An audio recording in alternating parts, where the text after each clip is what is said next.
So the confirmation coming in that Indigo's filed its response to the show cause notice from the DGCA. Information that we're picking up right now is that the letter is highly guarded, meaning that in fact, communication from Indigo is something that they are not going to reveal right now.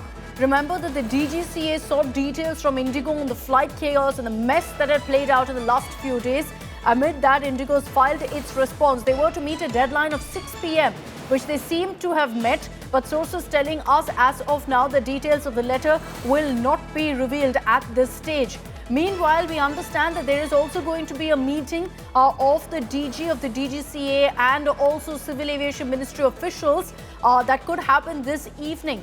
And reportedly, deliberations on the response filed by Indigo will be taken up at this meeting, so the government will figure out what exactly is to be done next based on the response given by Indigo. Top Indigo officials have also been summoned by the DGCA. The flight watchdog, the DGCA, has summoned Indigo top leadership, including the CEO, Peter Elbers, who's been issuing statement after statement and has been pulled up for the kind of statement and the stand that Indigo has taken amid this mess and leaving so many passengers in the lurch. There will be a 4-member DGCA panel that will question the Indigo top brass.